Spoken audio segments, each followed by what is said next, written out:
Madame, mademoiselle, monsieur, bienvenue à Métro News. Voici les principaux titres qui vont être développés ce soir. D'après les autorités judiciaires et monétaires haïtiennes, le pays risque de se retrouver sur une liste noire si rien n'est fait pour lutter contre le blanchiment des avoirs et le financement du terrorisme. La Chambre des députés a approuvé jeudi le budget 2016-2017. Les parlementaires ont apporté quelques petites modifications à la loi de finances. La fièvre électorale commence à monter. Alors que certains candidats présentent leur programme politique, d'autres se lancent officiellement dans la campagne.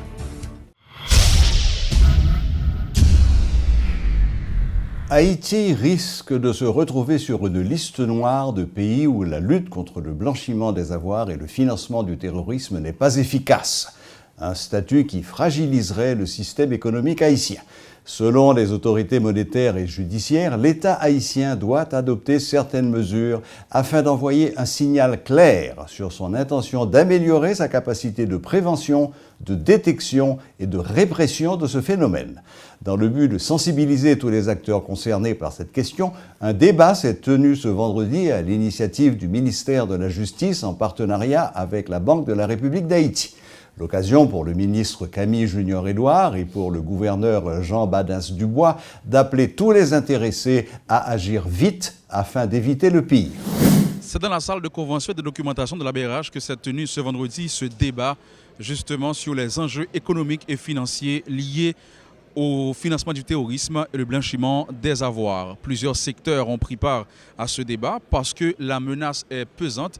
D'ici le mois de novembre, Haïti risque de se retrouver sur la liste des pays noirs où la lutte contre le blanchiment des avoirs et le financement du terrorisme n'est pas efficace.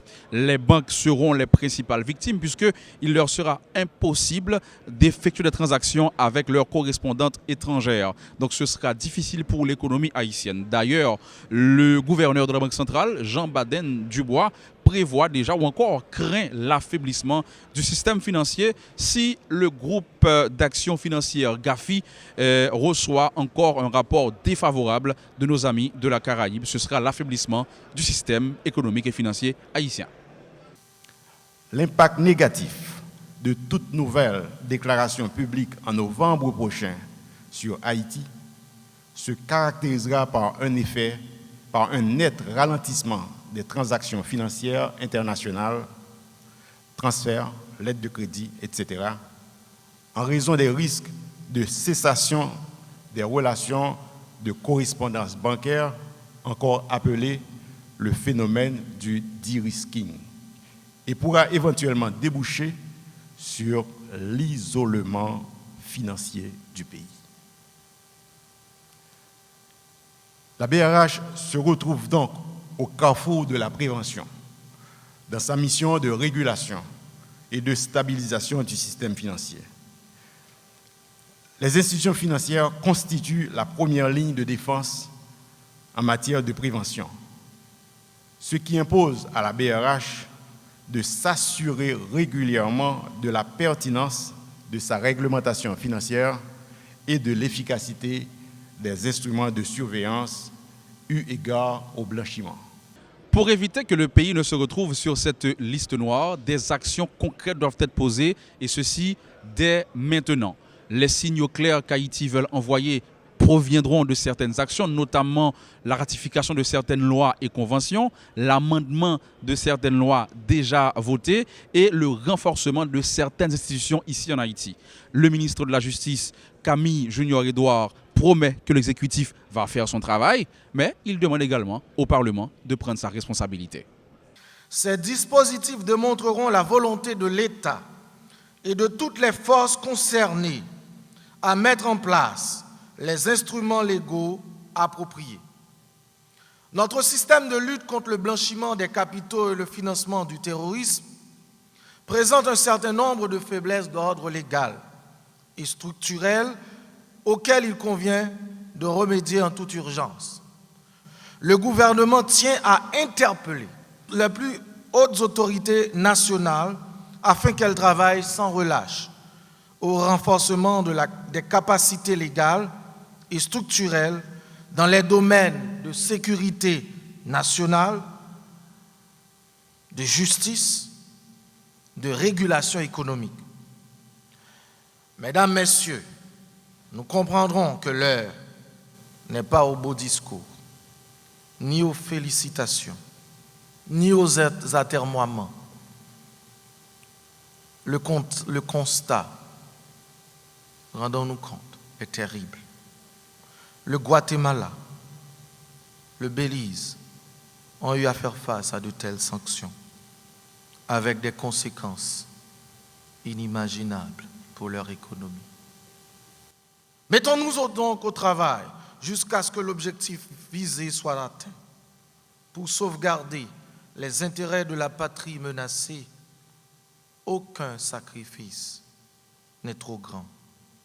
Alors que le ministre de la Justice se montre très acide contre les précédents gouvernements, notamment contre le pouvoir législatif, le président du Sénat, le sénateur Ronald Lareche, estime qu'il y a de la volonté et dit attendre les différentes propositions, encore projets de loi qui seront soumis par l'exécutif. Le président du Sénat se dit prêt à faire des sacrifices pour arriver à voter ces lois, ratifier ces conventions dans la mesure où l'exécutif les envoie par devant le Parlement. Dans ce contexte, nous restons ouverts à toute suggestion, tout conseil, toute recommandation de particuliers, d'associations patronales et d'associations professionnelles sur les mesures à prendre au niveau du pouvoir législatif pour combattre victorieusement ces deux fléaux du XXIe siècle. Responsabilité partagée donc entre le Parlement et l'exécutif en ce qui a trait à cette négligence qui risque de conduire Haïti sur une liste noire, situation qui sera très difficile pour le pays. Entre-temps, le secteur privé essaie de motiver les deux parties à agir vite, mais le secteur privé aussi s'attend à ce qu'il y ait des actions concrètes après la ratification des lois, notamment des arrestations. Les lois sont votées, c'est très bien, mais il faut qu'il y ait des actions concrètes, des exemples tracés pour lancer des signaux clairs à l'international que Haïti veut prendre sa responsabilité. C'était, depuis la salle de convention et de documentation de la BRH, Luc Nergaro et Elessi Diolassin pour Métropole. Le budget de la République 2016-2017 a été voté jeudi au niveau de la Chambre basse. 53 députés ont voté en faveur du document et 6 autres ont voté contre. Une dizaine de parlementaires se sont abstenus. Le texte a subi quelques modifications, ce qu'a confirmé le président de la commission finances de la Chambre basse, le député Antoine Arondon Bien-Aimé. Notons que le document sera acheminé au Sénat pour les suites nécessaires. Le candidat à la présidence de la plateforme Petite Dessalines, Jean-Charles Moïse, a présenté ce vendredi son programme politique. Stabilité politique, création d'emplois, émergence de la production locale, tels sont entre autres les différents axes de ce programme politique du candidat à la présidence de la plateforme Petite Dessalines. L'ex-sénateur a également présenté son équipe de campagne ainsi que les grandes lignes de sa vision pour le développement du pays au cours des 5 prochaines années. Le groupe de support à la Constitution, GSC, structure officiellement lancée jeudi, a plaidé pour que l'accord du 5 février soit frappé de nullité judiciaire. Cette entité est composée de plusieurs personnalités, notamment de l'ancien candidat à la présidence, Charles-Henri Becker, qui est avec nous pour quelques questions. Bonsoir Charles-Henri Becker. Bonsoir Serge. Monsieur Becker, vous vous êtes retiré de la course à la présidentielle, mais à l'évidence pas de la vie politique. Hier, vous avez lancé le GSC, groupe de support à la Constitution. Est-ce que cela constitue une déclaration de guerre à Jocelyn Privert? Bon, Serge, ce n'est pas une déclaration de guerre à quiconque. C'est plutôt une mise en garde et un gens pour que nous dit que il y a des bails pour nous respecter dans le pays. Nous avons une constitution, il faut nous respecter.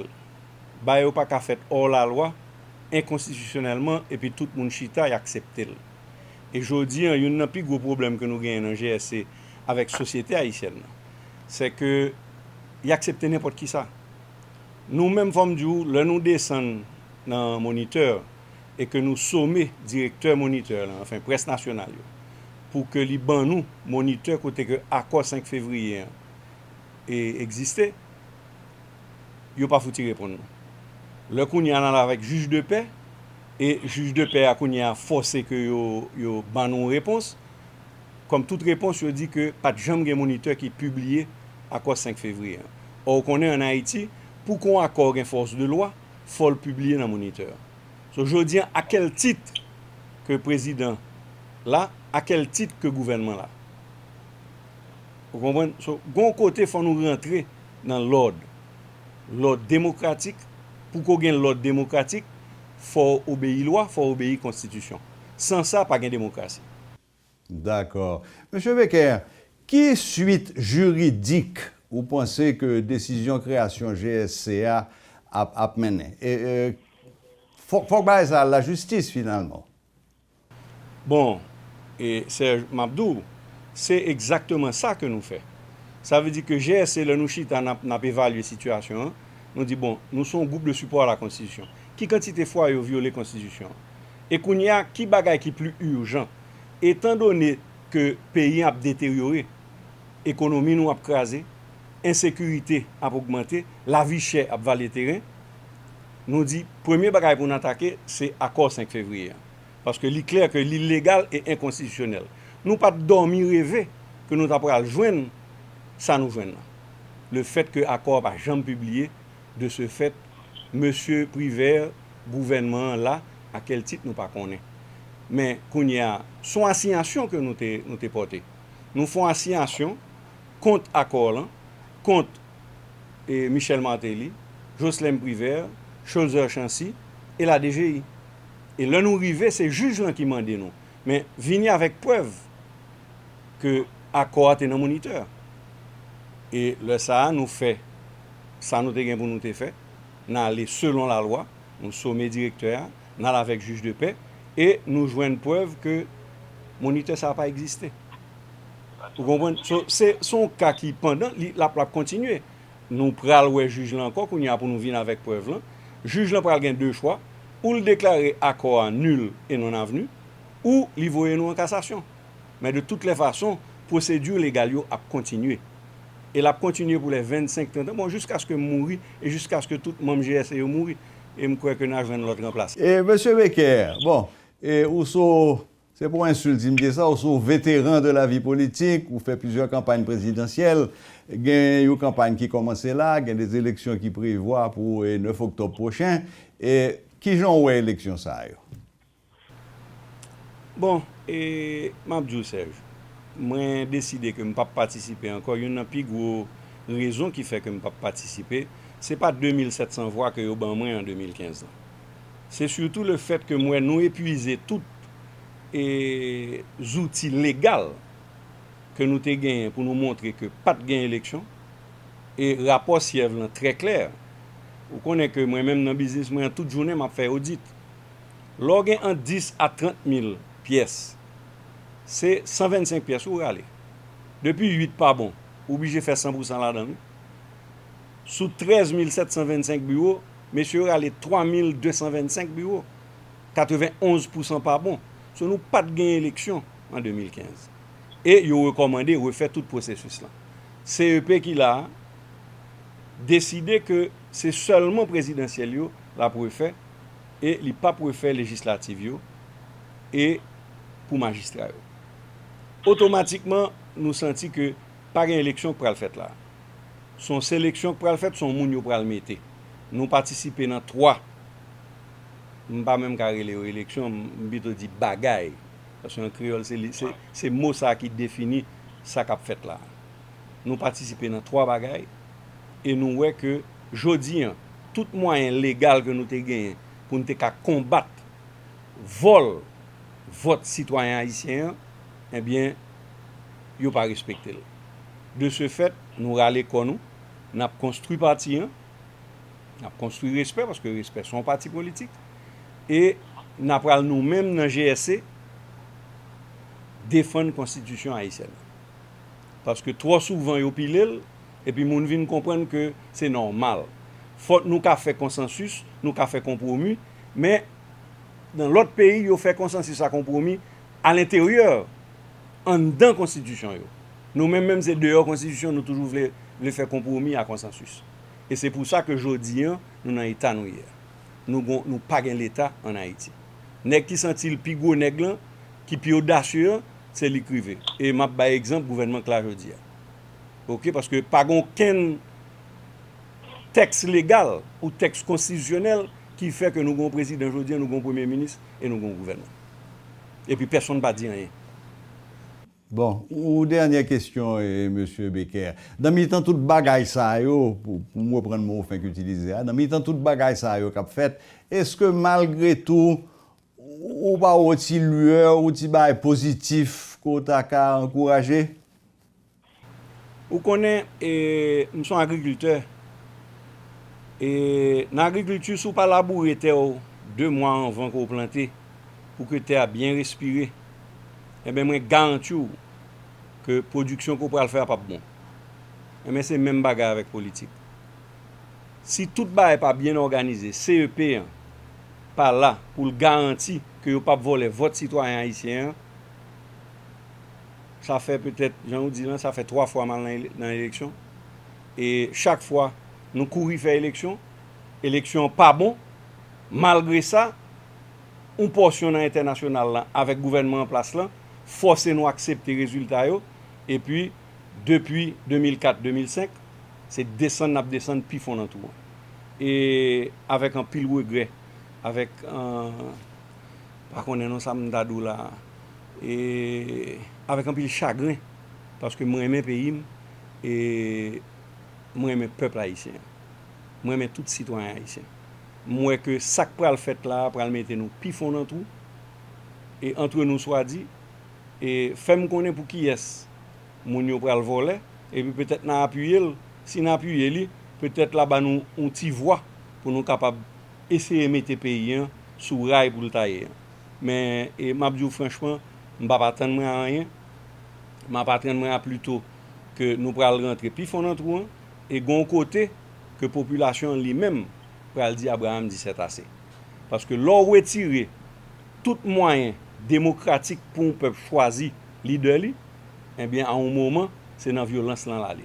Et moi-même c'est là moi nous pour aller et c'est pour ça que m'a goumé tellement pour nous retourner dans l'ordre constitutionnel et GSC fait travail li lever drapeau kounya contre la justice, contre société civile, contre secteur privé, contre monde droit de l'homme yo pour que nous essayions de retourner dans l'ordre constitutionnel.